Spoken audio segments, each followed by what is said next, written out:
So I wanted to talk about getting your residency card, getting your residency in Spain during the transition period.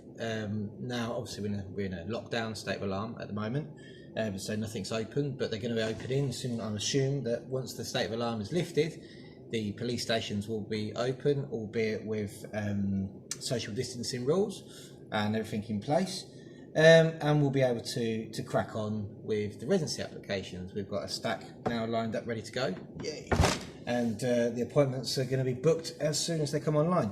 But so talking about the card, so this is the standard, should we say, European style residency card that if you're an EU citizen and you come to live in Spain, that you have to get after 90 days of being here.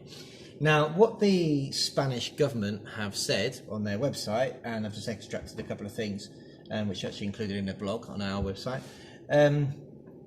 is that the withdrawal agreement establishes a transitional period until the 31st of December 2020, during which the withdrawal agreement will apply and therefore your rights will be derived from the application of EU law. What does that mean? That means that during the withdrawal period up to the 31st of December, as it says, when you apply for residency, you'll be treated as an EU citizen and the requirements will be the same as an EU citizen, or as they've always been for us when we've applied for residency. Okay. At the moment, if you apply, you will receive one of these cards, the EU card. Okay, now what they're doing with these cards is up to the 31st of January, grand decision day, we were able to get these cards anyway, and they've been prolonging the issuing, should we say, these cards every 2 weeks until they have the new style card ready. What they state is until the Spanish government has available the issuance of a foreign identity card that explicitly mentions your condition as a beneficiary of the withdrawal agreement, you may request your certificate of registration, this one, and or of relatives of the EU citizens to the Office of Foreign Affairs and police stations. Okay, so that means that any non-EU citizens that's riding off the back of an EU citizen can still come in and get their residency card. It also means that you will still get this card until they've got this new style, which we think is like a TIE card that's going to come in, which is the card that non-Europeans get when they register as residents in Spain.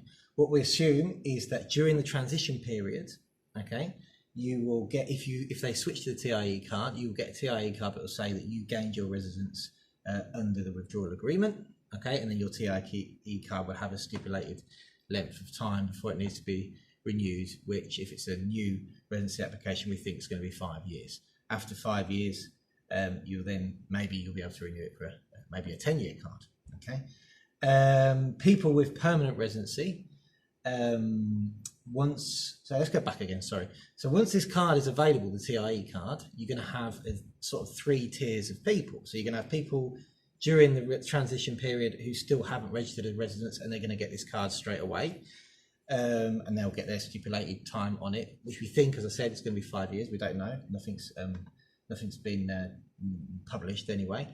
People who have already got their green card will have to switch it for the TIE card. If you've had your green card for less than 5 years, what one policeman said to me is that the probability is that you're going to get a TIE card that's going to have a valid date up till the day of 5 years after you got your green card. So if you've had that for 2 years, get your TIE card, it's going to last for another 3 years, at which point you'll have to switch it for maybe a permanent one, or just renew it, or whatever they decide we're going to do. Speaking to one of the policemen in Malaga before this whole COVID-19 disaster, he said that permanent residents, the most likely scenario for permanent residents, who people have been here for more than 5 years, have switched their green card for a permanent. As you know, you get exactly the same style card if you switch it for a permanent one, but it says permanente on it.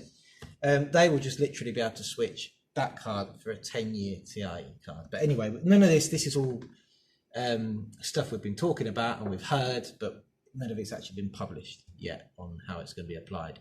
There was a law published which outlined what would happen in case of a hard Brexit, and we sort of take a lot of our information from there and then from what the police has. All right, so the main thing is up to the 31st of December, you can still register in Spain as a resident and under the current EU conditions. What we don't know is after the transition period, which may even be extended due to the COVID-19 crisis. But let's not assume that. Let's assume that 31st December is the last cut-off date. You can still get your residency.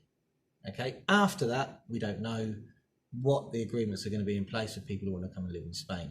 If it's reciprocal to what the UK is putting in place, then obviously it's going to be a lot more complicated because the financial implications are going to be a lot tougher. The requirements to come and live here are going to be a lot tougher than they are now. So at the moment, currently, as long as you can prove that you've got an income of around €5,300 or more a year, or you've maintained that sort of cash in a bank account, or if you own a property, then that's fair enough to get your residency. But I'm sure that after the transition period, the requirements are going to be a lot tougher.